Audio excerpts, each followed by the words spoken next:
All right, welcome to this last, segment part of this A Walk in the Birch piece. I was going to do it as a live stream, but it's midnight right now, and I just got around to it too late. But I really want to finish this piece off, so I'm just going to do it right here and now. We don't have too much left to do on it, but it's going to be a really significant addition to this piece in the form of these light beams coming through the forest here, the trunks, and they're called crepuscular rays, okay? And we're going to have them emanating from some point in here. I still have some choices right here, but I figured it would be right here, somewhere in the middle here. I'll probably have it coming from right above her head, I guess. We can have it coming from behind her, too. But I thought we would do it more from up here, okay?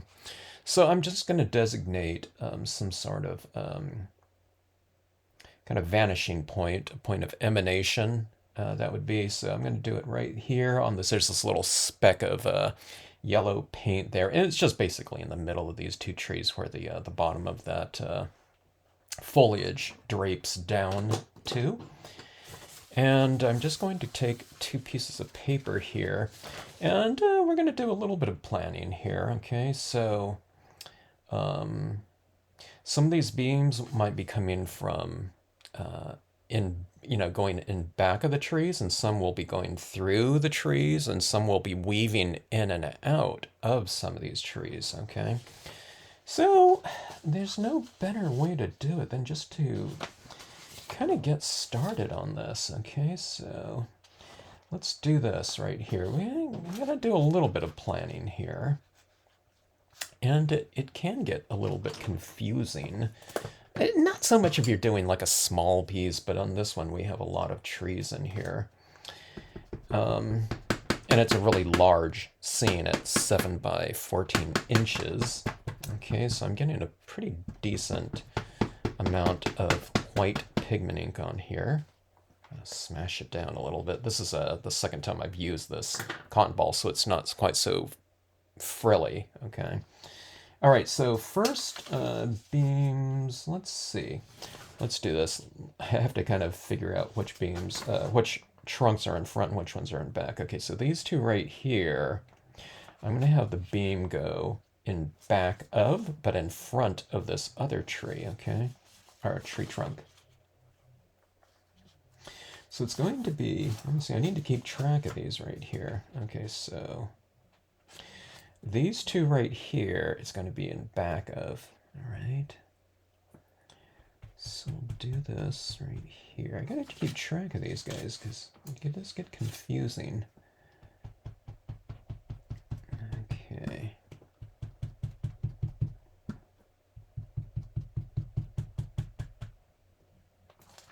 Make sure I'm in back of the correct ones. Okay.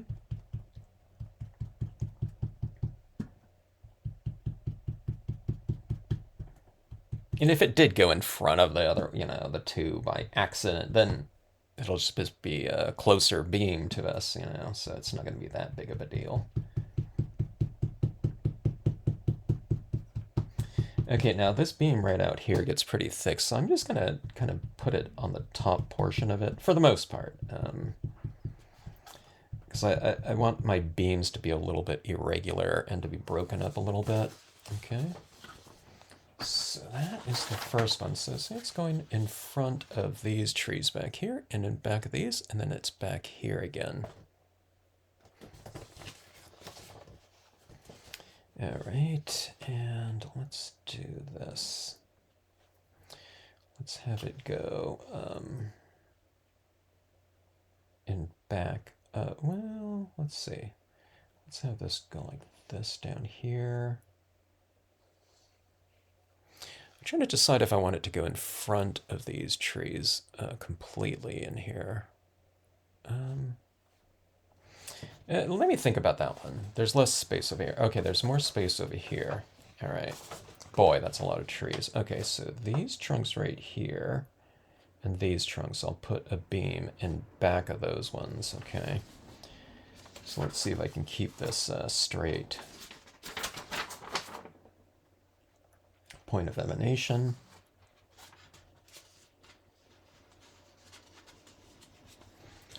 And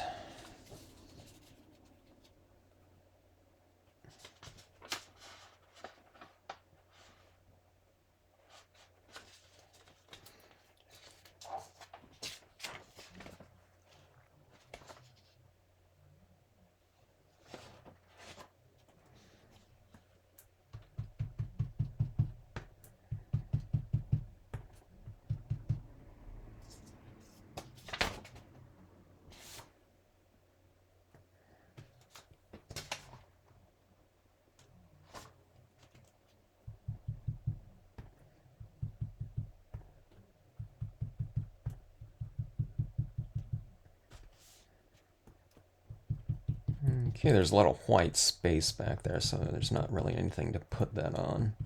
The white pigment ink on, so that beam might be a pretty small one, okay? So it's kind of coming right through there. And then let's have another one go. Let's have it going maybe in back of this one. Let's have it go in back of these ones right here, but in front of these ones right down here. Should be a reasonably dramatic one, I would think, but we'll see. And you gotta vary the size of the beam as well sometime.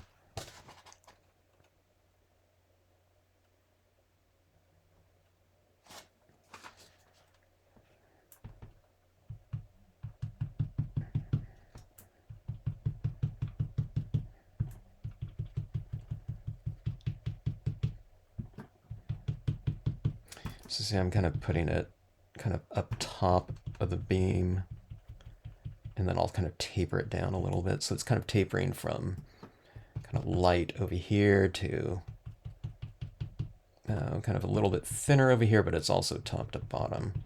Or you can break it up too. I mean, this is a pretty light scene, so when it's darker, you can see the beam much stronger. See over here, maybe I put a little bit too much, so I'm going to wipe some off like that, okay, to make it a little bit more see-through. Okay, but see, it's getting kind of stronger, so it's coming from behind these trees and in front of these ones, so it's kind of going right and back there. And let's do another one like down here. I think it goes really well with these shadows down here. And it kind of complements the shadows. We'll have this one go in front of these trees, but maybe in back of this one.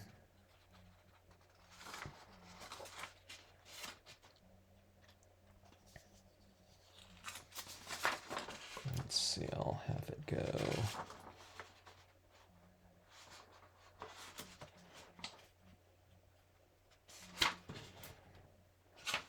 I'll have it go over right in here. I don't want to put it over the top of my shadow work too much.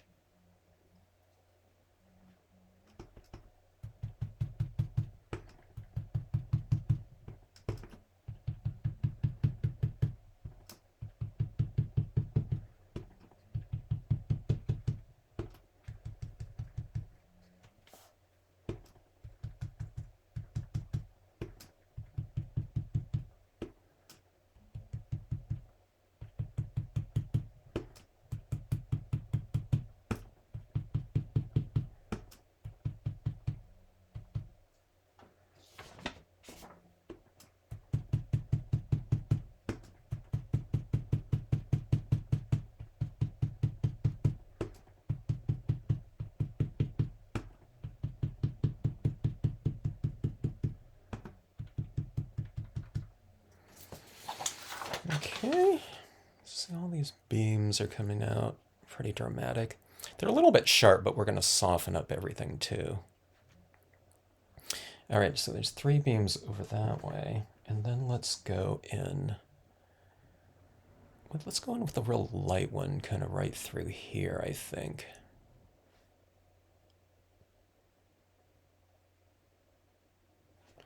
We can also do one right across this way. Let's go this way a little bit.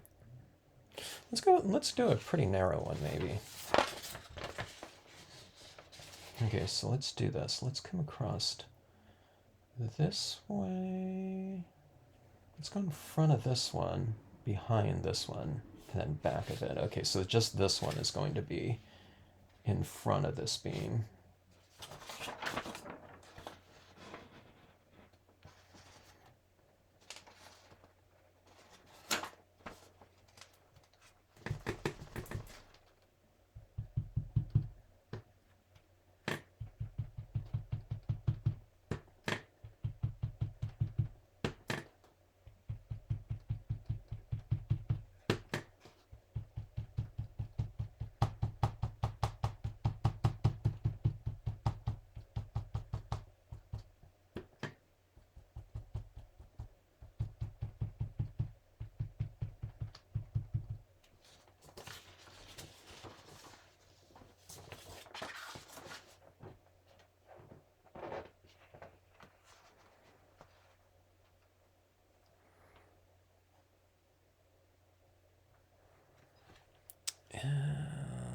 Let's see.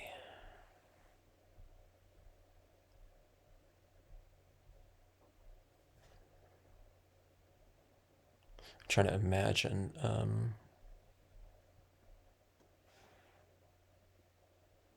I think that might do it. I'm thinking about maybe a subtle one back in here, maybe. Or maybe that would be fine just as is. Okay, so, well, while I decide that, here's what I'm going to do now. Since the light is emanating from here, what I do is I kind of add in some more pigment ink from that spot, okay? So I give it a really kind of soft, brilliant light. See how it's kind of diffusing those leaves around in that area.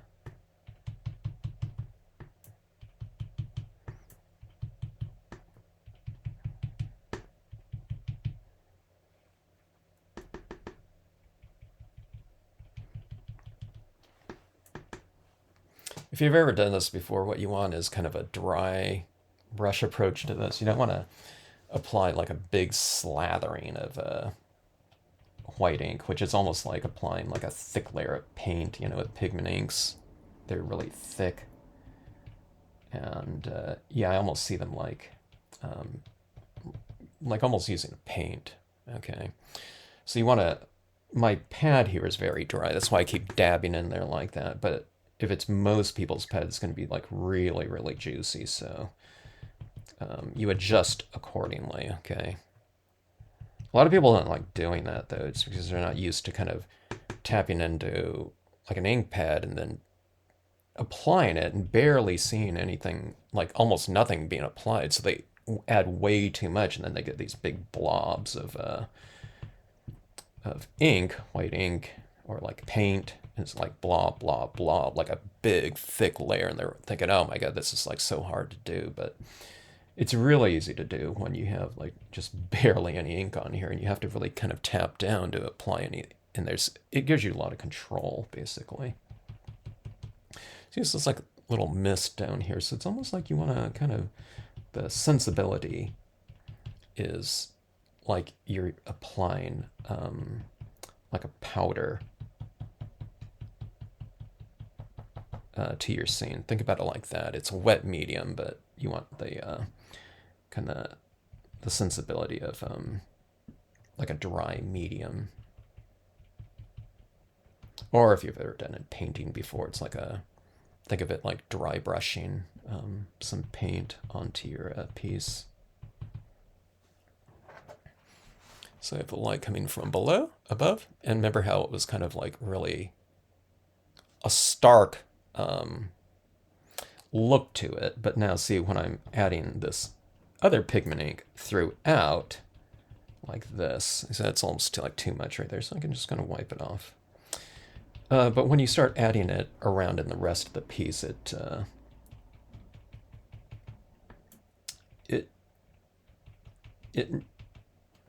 kind of it harmonizes with those beams up there. So the beams aren't the only kind of soft white lighting in here. It's you know, throughout the scene.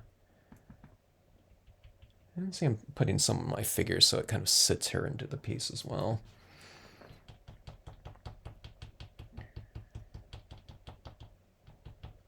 And where I'm adding this is kind of in this lighter area right here on the sides of those tree trunks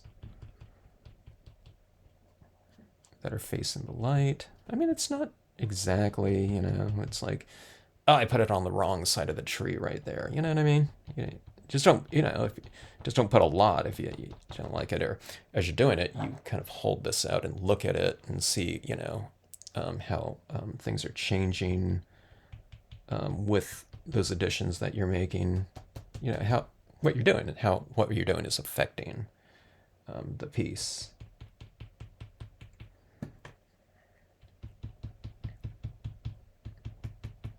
It's a little bit more dreamy looking, don't you think, with this soft, kind of misty light in here. See this? This is kind of harsh in here, but now it's being integrated in. I have soft lines to it as well. You know, there's kind of more, you know, bolder forms in there. You know, with the stamp impression, it's a nice crisp impression, but now you're softening up some of it too. So it kind of becomes, I don't know, like one with the scene from a textural standpoint.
Well, that soft light, what we want to do is kind of welcome and invite the viewer into the scene.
Okay, I think that should just about do it.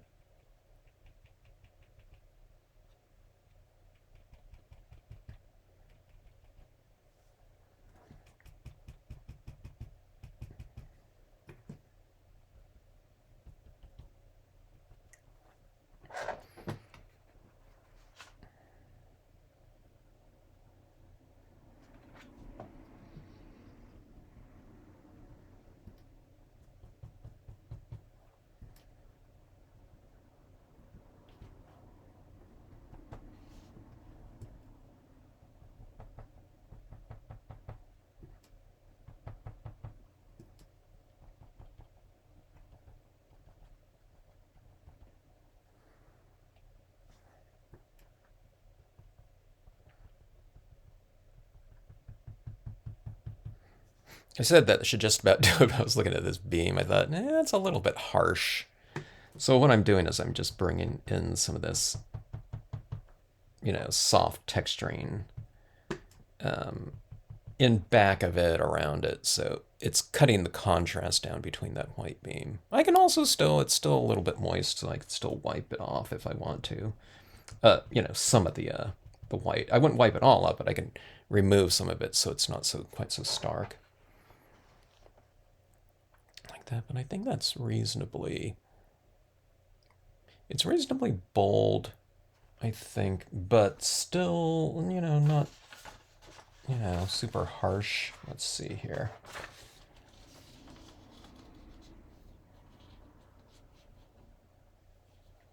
Let's do this. I can't see the beam in front of a couple of these trees right here as trunks, so put a little bit more right there.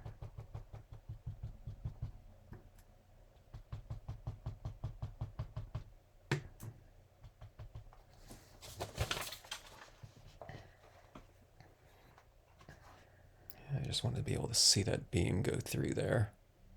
It's like streaking through there.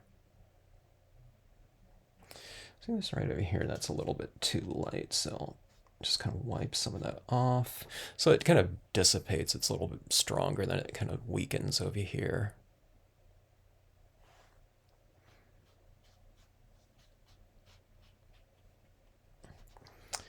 All right. Let me take a look at this and assess. I'm pretty happy with that. The paint pens up here. On top of the vellum, they seem to, keep their strength pretty good.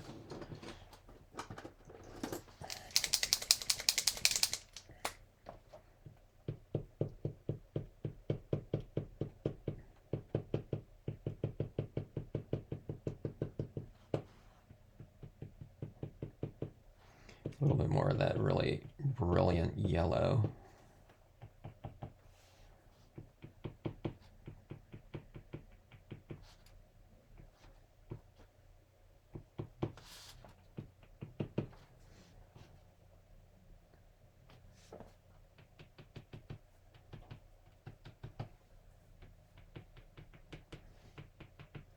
Hopefully it looks like a nice, lively,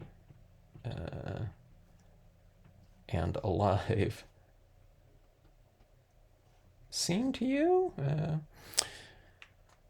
I'm really happy with how it turned out, but it was a lot of fun to do and to watch develop. I really like the additions today for the most part.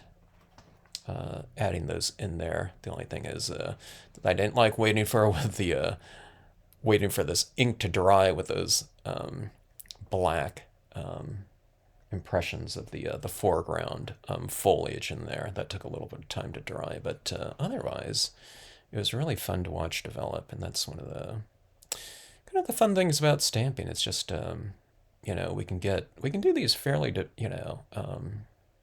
involved pieces like this, but I can also do a real small one like this. I can do a scene like this big, and that would be really fast to do. And I think that, like a composition even like that, I think would be really fantastic, like that big right there.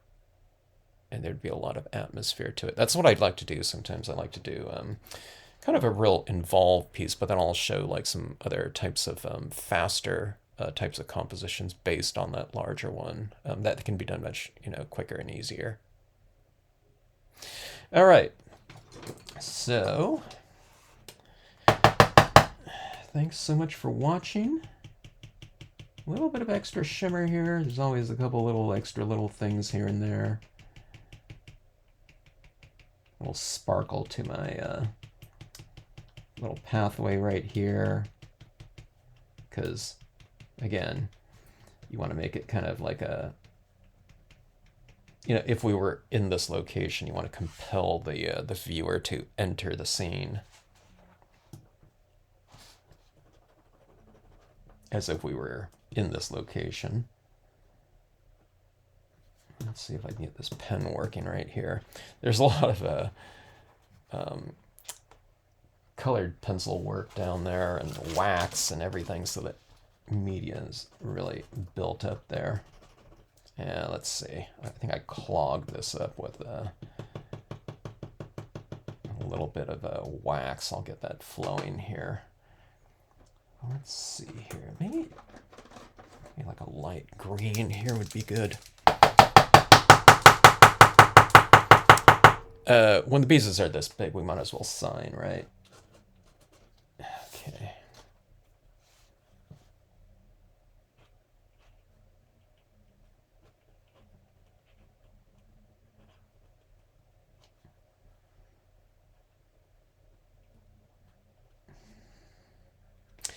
Kevin Nakagawa, 2025. It's down there, but it's subtle. Okay, getting a little glare on it that way, so I'll hold it up like this and you can see.